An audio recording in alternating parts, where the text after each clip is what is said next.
Yes people, good morning, good afternoon, good evening to all of you. कैसे हैं सब लोग? होप सो आप सब लोग बहुत बढ़िया रहेंगे। मैं बता दूं, मैं भी बहुत अच्छा हूं। तो आज हम स्टार्ट करने वाले हैं आपका last revision lecture, that is the equalisation levy से रिलेटेड है। अब एक चीज समझना, ये इक्वलाइजेशन लेवी है, ये 2016 में आया था।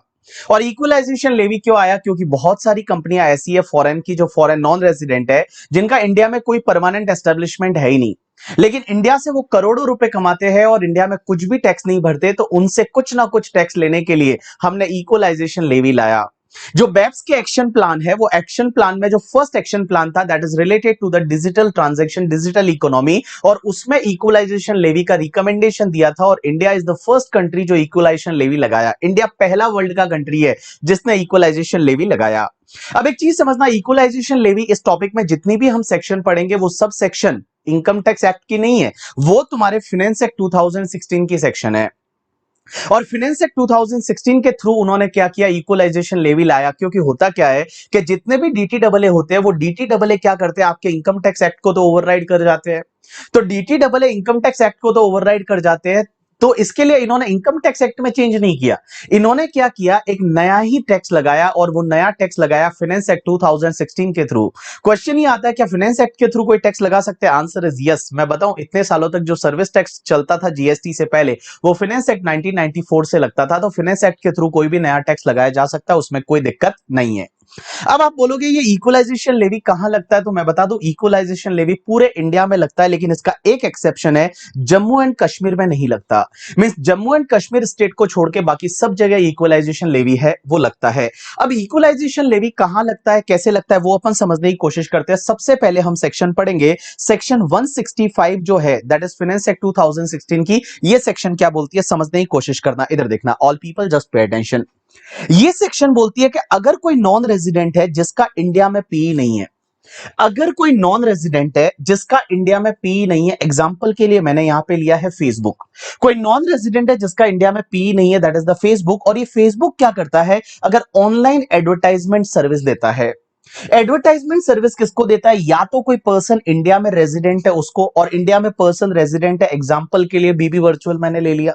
या फिर कोई दूसरा नॉन रेजिडेंट है जिसका इंडिया में पी है, और वो पी को सर्विस देता है ऑनलाइन एडवर्टाइजमेंट सर्विस, एग्जांपल के लिए गोडैडी।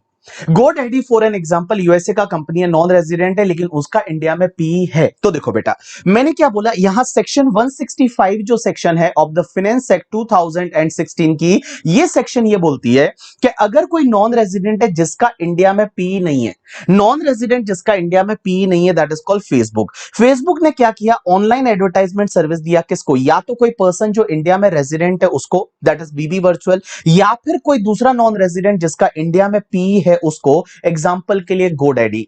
तो इनको अगर ऑनलाइन एडवर्टाइजमेंट सर्विस दिया, तो लॉ मेकर्स बोलते हैं कि फेसबुक को 6% की रेट से इक्वलाइजेशन लेवी गवर्नमेंट को पे करना पड़ेगा।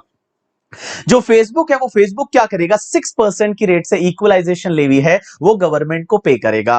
बट आपको क्या लगता है, क्या यहां पे जो ये फेसबुक है उससे हम जाके इक्वलाइजेशन लेवी ले सकते हैं? क्या हमारे पास इतनी ताकत है कि हम जाएंगे फेसबुक के पास में और मार्क जकरबर्ग को बोलेंगे कि भैया तू 6% इक्वलाइजेशन लेवी भर दे? Answer is no, it is not possible. तो इसका कलेक्शन कैसे करवाया? तो सेक्शन जो 166 है ऑफ द फाइनेंस एक्ट 2016 की, और वो सेक्शन ये बोलती है कि भैया इक्वलाइजेशन लेवी गवर्नमेंट को ये पे करेंगे। मींस ये लोग जब भी इसको पेमेंट करेंगे, क्रेडिट करेंगे किसको? फेसबुक को, तो 6% की रेट से इक्वलाइजेशन लेवी काटेंगे और वो गवर्नमेंट को पे करेंगे। कौन? या तो पर्सन रेजिडेंट इन इंडिया या non resident having P in India. अब एक और चीज समझना, इक्वलाइजेशन लेवी तभी लगेगा जब ये पर्सन, जब फेसबुक को पे कर रहे हैं, वो पूरे साल का मिला के 1 लाख रुपए से ज्यादा का है। मींस जो भी एडवर्टाइजमेंट सर्विस लिया उसके लिए जो कंसिडरेशन पे कर रहे हैं, वो कंसिडरेशन अगर 1 लाख रुपए से ज्यादा है तो ही इक्वलाइजेशन लेवी काटना है। अगर वो अप टू 1 लाख है तो इक्वलाइजेशन लेवी काटने की जरूरत नहीं है। जैसे आई कैन टेक एग्जांपल के बीबी वर्चुअल ने फेसबुक के थ्रू एडवर्टाइजमेंट करवाया। हम बहुत बार फेसबुक के थ्रू एडवर्टाइजमेंट करवाते हैं, फॉर एन एग्जांपल, ठीक है? करवाते नहीं है, एग्जांपल के लिए, एडवर्टाइजमेंट की हमको जरूरत नहीं है करके, ठीक है? तो देखो, अगर मान लो बीबी वर्चुअल ने क्या किया कि फेसबुक के थ्रू एडवर्टाइजमेंट करवाया, और फेसबुक पे जो स्पॉन्सर एड चलते हैं ना, इंस्टाग्राम और फेसबुक पे, उस पे एडवर्टाइजमेंट करवाया, और हमने फेसबुक को पूरे साल में सिर्फ 90,000 रुपीज का पेमेंट किया, क्या इक्वलाइजेशन लेवी कटेगा? Answer is no. दूसरी चीज, अगर मान लो हमने 2 लाख रुपीस का पेमेंट किया फेसबुक को, तो इक्वलाइजेशन लेवी कटेगा, यानी answer is yes, equalisation levy कटेगा 6% की रेट से, और काट के हमको गवर्नमेंट को 6% की रेट से इक्वलाइजेशन लेवी है वो जमा करवाना पड़ेगा। मींस कलेक्शन इन लोगों से होगा, ये लोग है ये गवर्नमेंट को पे करेंगे। अब आपका क्वेश्चन ही आएगा इक्वलाइजेशन लेवी गवर्नमेंट को कब तक पे करना पड़ता है। देखो, अगले महीने की 7 तारीख, जैसे टीडीएस पे करते हैं वैसे ही अगले महीने की 7 तक पे करना पड़ता है। लेकिन आपको पता है टीडीएस में तो क्या होता है कि मार्च का टीडीएस आप 30 अप्रैल तक पे करते हो, लेकिन यहां पे ऐसा नहीं है। अगर मार्च का इक्वलाइजेशन लेवी है तो वो आपको 7 अप्रैल तक गवर्नमेंट को पे करना पड़ेगा। मींस जिस मंथ में इक्वलाइजेशन लेवी काटा उसके अगले मंथ के 7 तक है वो गवर्नमेंट को पे करना पड़ेगा। एक और चीज समझना, इक्वलाइजेशन लेवी नहीं लगेगा अगर ये नॉन रेजिडेंट जो है ना, जो ऑनलाइन एडवर्टाइजमेंट सर्विस दे रहा है, इसका इंडिया में पी है। अगर मान लो फेसबुक का इंडिया में पी है तो इक्वलाइजेशन लेवी नहीं लगेगा, ऑब्वियसली लॉजिकल बात है। अगर फेसबुक का इंडिया में पी है और पी कोई सर्विस दे रहा है तो वो इंडिया में टैक्स भरेगा, ऐसे भी इनकम टैक्स भरेगा, तो इक्वलाइजेशन लेवी की जरूरत कहां है करके, ठीक है। वो ऐसे भी इंडिया में इनकम टैक्स भरेगा, इसलिए इक्वलाइजेशन लेवी की जरूरत नहीं है। तो मैंने क्या बोला कि अगर मान लो इस नॉन रेजिडेंट का इंडिया में पी है तो इक्वलाइजेशन लेवी नहीं लगेगा, क्योंकि वो इनकम टैक्स इंडिया में भरेगा। एक और चीज समझना, इन लोगों ने जो सर्विस ली है वो सर्विस अगर बिजनेस या प्रोफेशन यूज किया है, मींस एडवर्टाइजमेंट सर्विस ली है वो बिजनेस एंड प्रोफेशनल पर्पस के लिए लिया है, तो ही इक्वलाइजेशन लेवी लगेगा, अदरवाइज इक्वलाइजेशन लेवी नहीं लगेगा। जैसे आई कैन टेक एग्जांपल, आपने फेसबुक पे ऐड दिलाया कि आपको पति चाहिए या पत्नी चाहिए, मींस हस्बैंड या वाइफ चाहिए, ठीक है, और उसके लिए 5 लाख रुपए का खर्चा किया। तो एडवर्टाइजमेंट आपने दिलाया है वो पर्सनल पर्पस का है, वो बिजनेस प्रोफेशन पर्पस का नहीं है, बिजनेस प्रोफेशन पर्पस के लिए नहीं है, तो वहां पे इक्वलाइजेशन लेवी नहीं लगेगा। यू गॉट माय पॉइंट और not, you got my point और नॉट, यस। तो मैंने क्या बोला, इक्वलाइजेशन लेवी कहां कहां नहीं लगेगा। एक तो मैं बताऊं कि इन्होंने जो सर्विस ली है वो अगर अप टू 1 लाख रुपीस है किसी पर्टिकुलर पर्सन से, तो उस केस में इक्वलाइजेशन लेवी नहीं लगेगा। दूसरा, अगर नॉन रेजिडेंट का इंडिया में पी है तो इक्वलाइजेशन लेवी नहीं लगेगा। तीसरा, अगर मान लो जो सर्विस ली है वो बिजनेस प्रोफेशन पर्पस के लिए यूज नहीं की है तो इक्वलाइजेशन लेवी नहीं लगेगा। यू गॉट माय पॉइंट और नॉट। अरे बोलो, आपको समझा कि नहीं समझा, आपको समझा या नहीं समझा, आंसर इज यस सर, हमको समझा। अब एक और चीज समझना, ये तो 2016 से चला आ रहा था, इस बार एक नया फंडा और आया। इस बार एक नया फंडा और आया और इस साल से एक नई सेक्शन और डाली गई लॉ में, that is the section 165A of finance act 2016। और इक्वलाइजेशन लेवी के स्कोप को बढ़ाया गया और इन्होंने बोला कि जो ऐसे नॉन रेजिडेंट है जिनकी कोई वेबसाइट है, जो ई कॉमर्स ऑपरेटर है, और वो लोग क्या करते हैं, इंडिया में कोई गुड्स वगैरह बेचते हैं, सर्विस वगैरह बेचते हैं, तो उनको भी इक्वलाइजेशन लेवी अभी पे करना पड़ेगा। तो इस साल से, दैट इज फ्रॉम 1 अप्रैल 2020 से, आपका 1 अप्रैल ये असेसमेंट ईयर वर्ड नहीं है, यहां पे आपका विद इफेक्ट फ्रॉम 1 अप्रैल 2020 से इन्होंने इक्वलाइजेशन लेवी के स्कोप को बढ़ा दिया गया। अब ये इक्वलाइजेशन का स्कोप कैसे बढ़ाया, 1 अप्रैल 2020 से at the rate 2% equalisation levy और लगाया। किस पे लगाया, समझने की कोशिश करना। मैंने आपके लिए बहुत ही प्यारा एक एग्जाम्पल बनाया है और इस एग्जाम्पल पे ध्यान देना, इजीली आपको समझ जाएगा। देखो, लॉ मेकर्स इस साल से इन्होंने क्या डाला, समझने की कोशिश करना। तो 1 अप्रैल 2020 से इक्वलाइजेशन लेवी और इसको एक्सपांड किया गया स्कोप को, और इन्होंने बोला कि अगर कोई non resident e commerce operator है जिसका इंडिया में पीई नहीं है। अब एक चीज समझना, ये non resident e commerce operator किसको बोलेंगे, जिसके पास कोई पोर्टल है, जिसके पास कोई वेबसाइट है, जिसके थ्रू वो गुड्स या सर्विस सेल करता है। या तो वो खुद का बनाया गुड्स या सर्विस सेल करता है या किसी और को प्लेटफॉर्म प्रोवाइड करता है। एग्जाम्पल के लिए आप अलीबाबा ले सकते हो, एग्जाम्पल के लिए आप ईबे ले सकते हो, एग्जाम्पल के लिए आप अमेजोन ले सकते हो, that is called your e commerce operator. तो देखो बेटा, अगर कोई non resident e commerce operator है जिसका इंडिया में पी नहीं है, not having P in India, example के लिए अलीबाबा, और वो क्या करते हैं, गुड्स या सर्विस को सेल करते हैं किसको, और कंसिडरेशन रिसीव करते हैं किससे, किसी पर्सन रेजिडेंट इन इंडिया।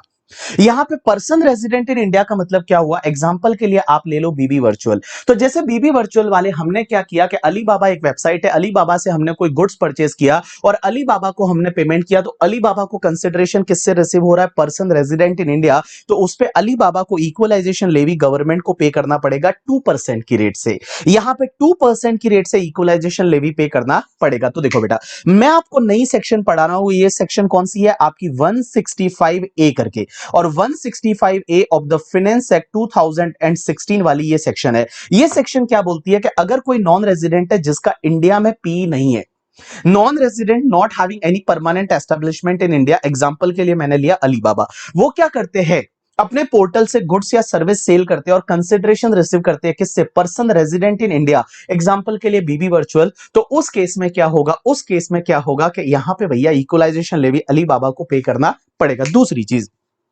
अगर अलीबाबा को कंसिडरेशन रिसीव होता है किससे, any person who by using IP address located in India, कोई भी पर्सन जो है, कोई भी पर्सन हो सकता है, वो रेजिडेंट होगा तो लगेगा ही लगेगा, कोई भी पर्सन हो सकता है जो इंडिया का आईपी एड्रेस यूज करके अगर उस वेबसाइट से कोई भी गुड्स या सर्विस है वो बाय करता है, तो उस केस में क्या होगा, यहां पे इक्वलाइजेशन लेवी लगेगा। जैसे I can take one example, आपको पता है हमारे ट्रंप जी जो है वो नमस्ते ट्रंप के लिए इंडिया आए थे, तो फॉर एन एग्जांपल अलीबाबा एक चाइनीज वेबसाइट है, वो चाइना का वेबसाइट है। अब हुआ क्या कि ट्रंप जब इंडिया में थे, अहमदाबाद के मोटेरा स्टेडियम में थे जब नरेंद्र मोदी जी के साथ, तब मान लो उनकी जो बेटी है वो मान लो फॉर एन एग्जांपल यूएसए में थी, और बेटी ने बैठे बैठे बोला कि पापा मेरे लिए कुछ ऑर्डर कर लो, तो पापा यहां इंडिया में बैठे बैठे, जो ट्रंप है वो इंडिया में बैठे बैठे यूएसए के लिए चाइनीज वेबसाइट से कुछ ऑर्डर करते हैं। अब देखो चाइनीज वेबसाइट है वो सप्लाई कर रही है और वहां यूएसए में सप्लाई हो रहा है, लेकिन ट्रंप ने जो ऑर्डर किया मोबाइल से वो आईपी एड्रेस इंडिया का यूज किया था, उस टाइम आईपी एड्रेस इंडिया का यूज किया था, तो उस पे भी अलीबाबा को इक्वलाइजेशन लेवी पे करना पड़ेगा इंडिया में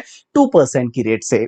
या फिर ये अलीबाबा को किसी दूसरे नॉन रेजिडेंट से पैसा मिलता है, और वो दूसरे नॉन रेजिडेंट से किस चीज का पैसा मिलता है पता है, उस दूसरे नॉन रेजिडेंट को या तो सेल ऑफ एडवर्टाइजमेंट सर्विस दी है, और वो advertisement which target customer resident in India, means India में रेजिडेंट कस्टमर को टारगेट करता है वो एडवर्टाइजमेंट, या फिर access advertisement through IP located in India, या फिर वो एडवर्टाइजमेंट का जो एक्सेस किया जा रहा है वो इंडिया के आईपी एड्रेस से किया जा रहा है, या फिर वो अलीबाबा जो नॉन रेजिडेंट है जिसका इंडिया में पी नहीं है, वो दूसरे नॉन रेजिडेंट को क्या करता है, डेटा सेल करता है। और वो डेटा कहां से कलेक्ट किया था अलीबाबा ने पता है, any person resident in India, means person resident in India, उनसे डेटा कलेक्ट किया था, या जो आईपी एड्रेस है वो इंडियन आईपी एड्रेस यूज करके वो डेटा कलेक्ट किया था और वो डेटा सेल करता है, तो उस केस में जो भी कंसिडरेशन यहां पे अलीबाबा को मिलेगा, अलीबाबा को उस पे 2% की रेट से गवर्नमेंट को इक्वलाइजेशन लेवी पे करना पड़ेगा। तो देखो बेटा मैंने क्या बोला, all people just pay attention, मैं आपको एक नई सेक्शन सिखा रहा हूं, that is the section 165A of the finance act 2016, and ये सेक्शन कब से आई है, 1 अप्रैल और 2020 से आई है।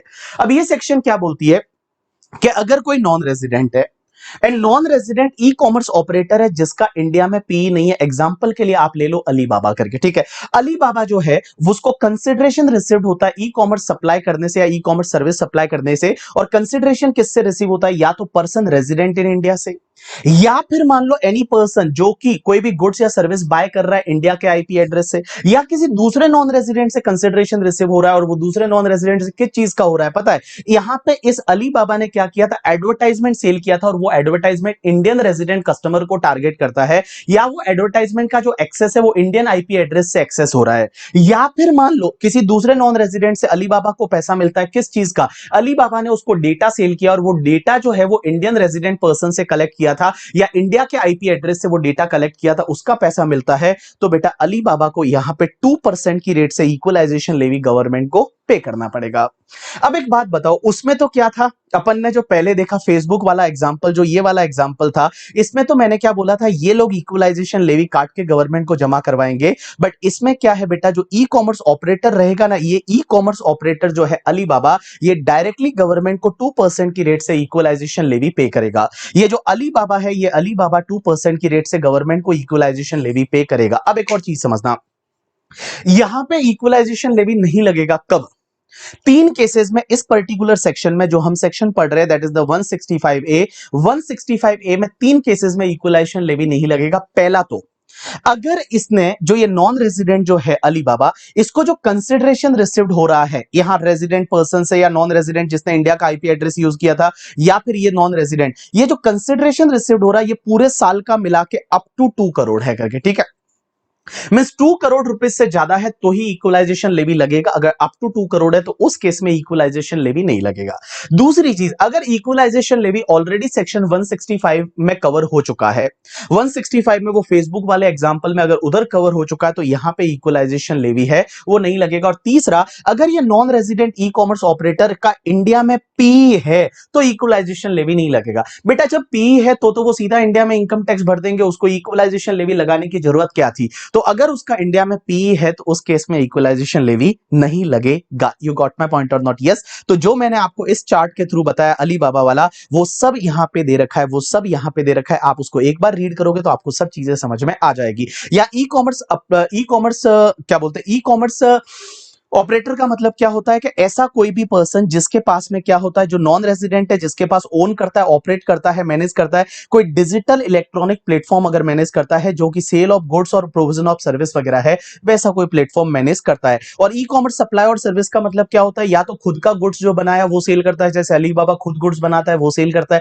या फिर खुद सर्विस प्रोवाइड करता है, या फिर किसी और का गुड्स या सर्विस है उसको प्लेटफॉर्म प्रोवाइड करता है, तो that is called your e commerce operator. तो आपको मैं एक बात बताऊं, इस फेसबुक वाले एग्जांपल में कितना इक्वलाइजेशन लेवी था, 6% की रेट से था, और ये लोग काटते थे करके, ठीक है। और यहां पे बेटा इस सेक्शन में आपका 2% इक्वलाइजेशन लेवी है, और अलीबाबा जो है वो गवर्नमेंट को 2% इक्वलाइजेशन लेवी है वो पे करेगा। यू गॉट माय पॉइंट और नॉट? यस। अब एक चीज समझना, जैसा मैंने आपको बताया पहला फेसबुक वाला एग्जांपल कि sir collection and recovery of equalisation levy कैसा होगा सेक्शन 165 के केस में, तो मैं बताऊं आपको सेक्शन 165 के केस में इक्वलाइजेशन लेवी का जो कलेक्शन और रिकवरी है वो बीबी वर्चुअल या गोडैडी जो इंडिया में है जिसका पी, वो लोग गवर्नमेंट को पे करेंगे 6% की रेट से। और वो तभी पे करना है जब स्पेसिफाइड सर्विस, जो ऑनलाइन एडवर्टाइजमेंट का सर्विस लिया, वो 1 लाख रुपए से ज्यादा है इन अ प्रीवियस ईयर। अब कब तक जमा करवाना है, अगले महीने की 7 तारीख तक आपको जमा करवाना है करके, ठीक है। अगर मान लो इक्वलाइजेशन लेवी है, आपने नहीं काटा तो आपकी जेब से जमा करवाना पड़ेगा।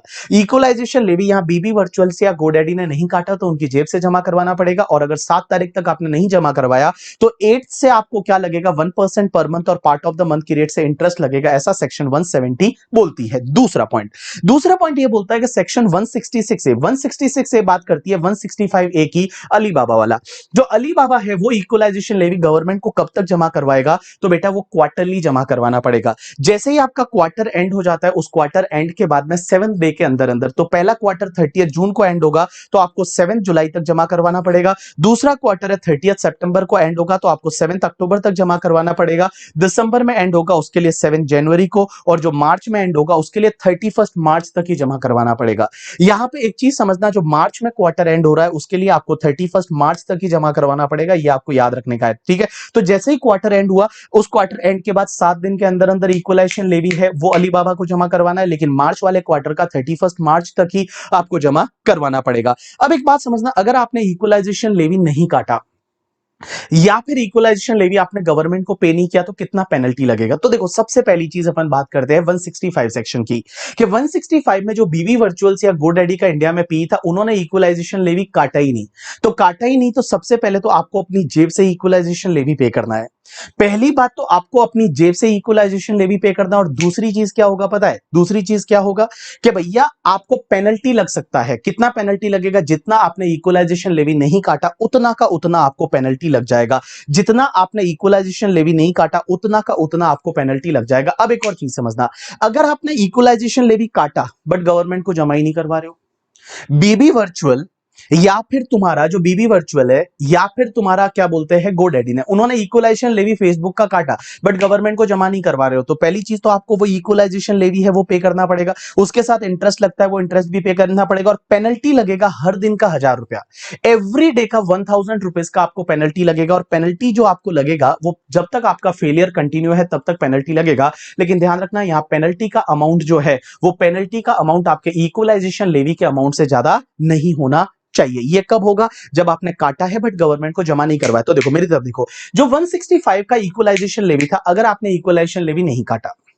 फॉर एन एग्जांपल आपने इक्वलाइजेशन लेवी काटा ही नहीं, अगर काटा ही नहीं तो आपको इक्वलाइजेशन लेवी पे करना है और उतना का उतना आपको पेनल्टी लग सकता है। दूसरा, आपने काटा बट गवर्नमेंट को जमा नहीं करवा रहे हो तो इक्वलाइजेशन लेवी तो आपको पे करना पड़ेगा, हर दिन का 1000 रुपए का पेनल्टी लगेगा, और वो भैया जब तक आपका फेलियर है तब तक लगेगा, लेकिन वो इक्वलाइजेशन लेवी के अमाउंट से ज्यादा नहीं हो सकता। अब एक चीज समझना, जो अलीबाबा वाला केस है, अलीबाबा ने अगर इक्वलाइजेशन लेवी गवर्नमेंट को पे नहीं किया तो उस केस में बेटा इक्वलाइजेशन लेवी आपको पे करना पड़ेगा, और उसके साथ साथ आपको इंटरेस्ट भी लगेगा 1% per month part of the month, और उसके साथ 100% ऑफ इक्वलाइजेशन लेवी, जो अमाउंट ऑफ इक्वलाइजेशन लेवी जो है जितना आपने पे नहीं किया उतना का उतना आपको पेनल्टी लग जाएगा। अब एक चीज समझना, हर साल आपको रिटर्न फाइल करना पड़ेगा।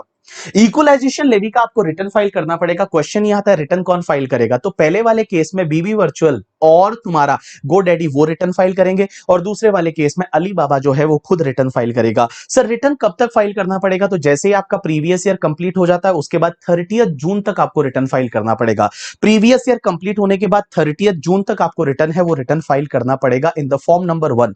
अब एक बात समझना सर, जो रिटर्न आपने मान लो फाइल ही नहीं किया या फिर फाइल किया लेकिन उसमें कुछ ओमिशन हो गया, मिस्टेक हो गया, तो क्या सर हम बिलेटेड रिटर्न या रिवाइज रिटर्न फाइल कर सकते हैं? आंसर इज यस, कर सकते हैं, कोई दिक्कत नहीं है। यहां बिलेटेड या रिवाइज रिटर्न का टाइम लिमिट रहेगा 2 years from the end of the financial year in which service was provided.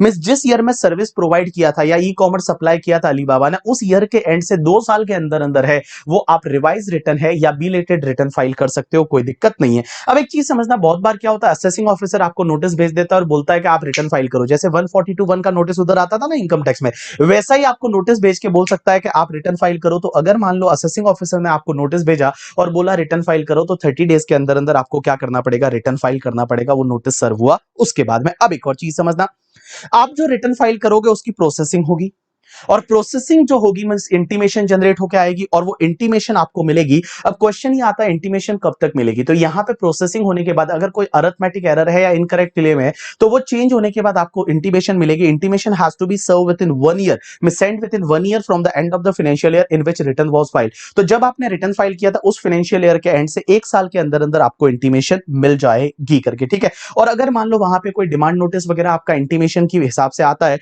तो वो तुमको फॉर्म नंबर 2 में आएगा और वहां पे डिमांड नोटिस जो भी है उसको आपको पे करना पड़ेगा। अब एक और चीज समझना सर, क्वेश्चन ही आता है कि अगर मान लो तुम्हारा इंटीमेशन में कोई भी मिस्टेक है तो क्या उसको रेक्टिफाई करवा सकते हैं? Answer is yes. सेक्शन 169 बोलती है कि अगर मान लो इंटीमेशन में कोई मिस्टेक अपेरेंट ऑन रिकॉर्ड है तो उसका रेक्टिफिकेशन हो सकता है, बट रेक्टिफिकेशन का टाइम लिमिट क्या रहेगा, that is the 1 year from the end of the financial year in which intimation sought to be amended was issued. मतलब जिस ईयर में इंटीमेशन इशू हुआ था उस ईयर के एंड से 1 साल के अंदर अंदर रेक्टिफिकेशन हो सकता है, या तो सुओ मोटो हो सकता है या फिर एसएससी एप्लीकेशन करता है तो भी रेक्टिफिकेशन हो सकता है। अब एक और चीज समझना, आपको जो रिटर्न 30 जून तक आपको फाइल करना है रिटर्न जो इसका, अगर रिटर्न आप 30 जून तक फाइल नहीं करते हो, अगर आप रिटर्न 30 जून तक फाइल नहीं करते हो और आप लेट करते हो, या तो 30 जून तक फाइल करना है, उसके बाद अगर मान लो इनकम टैक्स ऑफिसर ने आपको ITO income tax officer assessing officer ने आपको नोटिस भेजा कि रिटर्न फाइल करो और आपको 30 डेज में फाइल करना पड़ता है, बट अगर आप डिले करते हो तो आपको हर दिन का 100 रुपए का पेनल्टी लगेगा।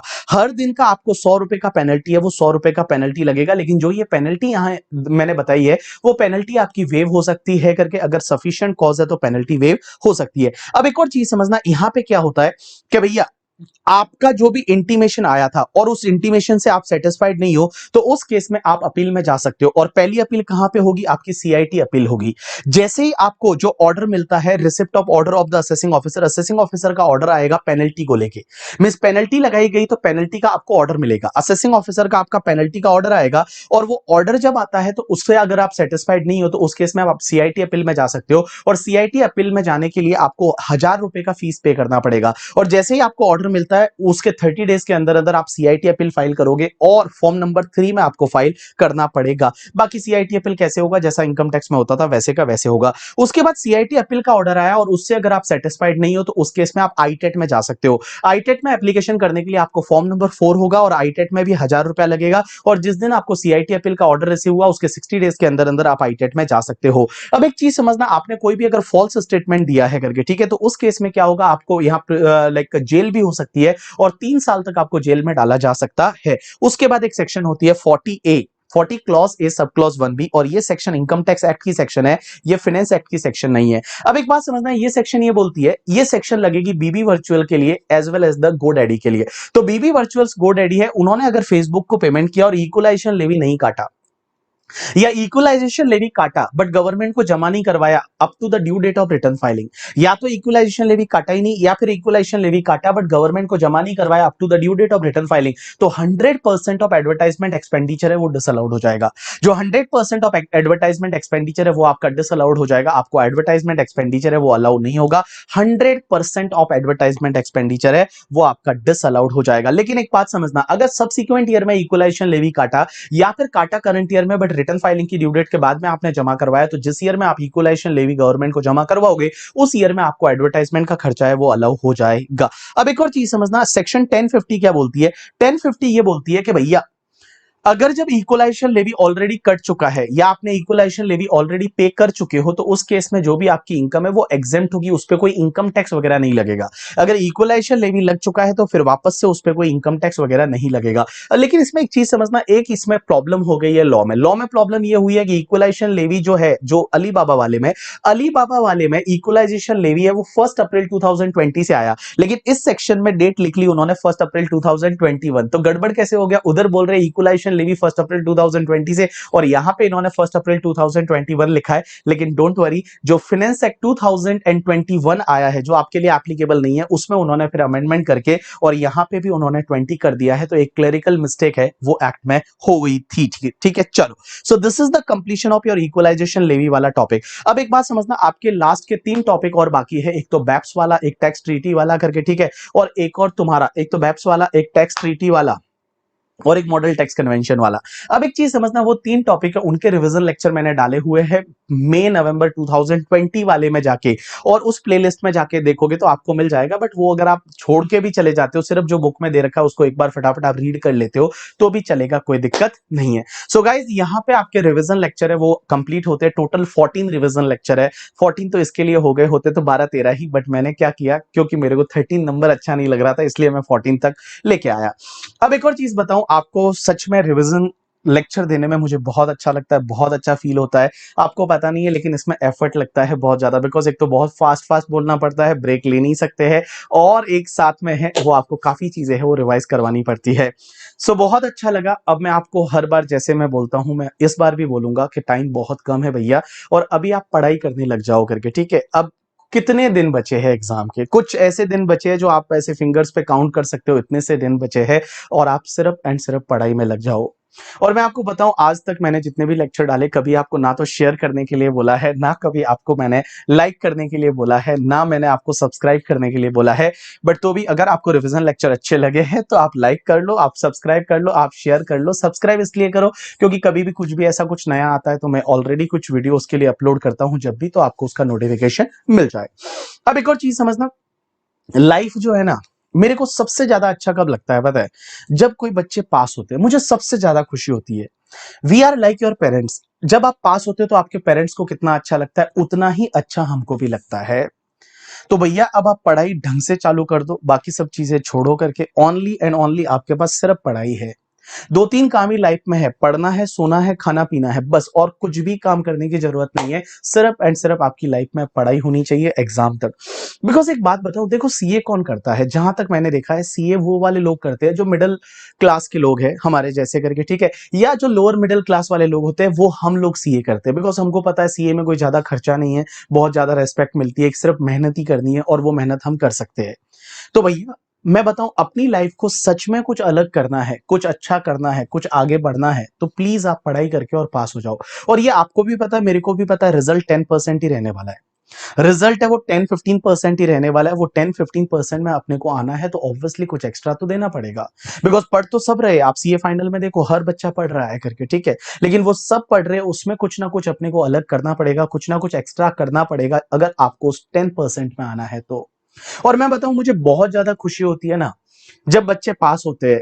मैं बताऊं, बहुत सारे बच्चे हैं जो रैंक आती है लास्ट के, अगर मैं जनवरी और आपके नवंबर वाले एग्जाम की बात करूं तो 100 स्टूडेंट अप्रोक्स ऐसे थे जिनकी रैंक आई करके। बट रैंक आती है वो एक भगवान का अलग दिमाग होता है, लेकिन बहुत मुझे सबसे ज्यादा खुशी होती है जब ऐसे बच्चे होते हैं जो 4 साल 5 साल से अटके हुए हैं, कोई 6 साल से अटका हुआ है, कोई 7 साल से अटका हुआ है, और उनके जब मैसेज आते हैं या कमेंट जब मैं पढ़ता हूं, सच में एक अलग ही चीज फील होती है कि नहीं यार, ये लोग पास हुए वो बहुत ज्यादा जरूरी था।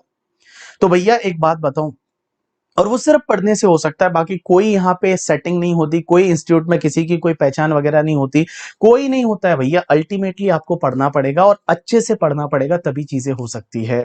और इस दुनिया में मैं बताऊं, आपकी फैमिली, मेरी फैमिली जो थी उसकी भी बड़ी प्रॉब्लम थी। जब मैं सीए बना उस दिन मैं आपको बताऊं, मेरे घर वालों के पास 50 लाख रुपए का लोन था। हमने 50 लाख रुपए के करीब लोन ले रखा था, लोन लिया बहुत कम था लेकिन उसका इंटरेस्ट वगैरह बढ़ते बढ़ते 50 लाख के करीब लोन हो गया था करके, ठीक है। मम्मी की तबीयत ठीक नहीं रहती, बिकॉज क्या होता है ना, जब आपके ऊपर फाइनेंशियल प्रॉब्लम होती है घर में, तो आपकी किसी की भी मतलब पूरे दिन आपका थॉट वही रहता है कि आप इसको कैसे उतारोगे। और लोगों से अगर आपने पैसे ले रखे हैं तो वो बहुत बड़ी चीज होती है आपके लिए। मतलब आपको सोशल इमेज की पड़ी रहती है, आपको बहुत सारी चीजें हैं, आपने किसी से पैसे लिए हैं, आपने उसको बोला हुआ है कि हम आपको पैसे वो रिटर्न करने वाले हैं, तो बड़ी दिक्कतें होती है फैमिली में। और उसका एक ही सॉल्यूशन है, मैं बताऊं, फटाफट आप सीए बन जाओ। ऐसे बहुत सारे लोगों के साथ, मेरी जैसी फैमिली है, जैसे आप लोगों की भी फैमिली है, तो ऑब्वियसली ये चीजें होती है और ये नॉर्मल है अपनी सोसाइटी में।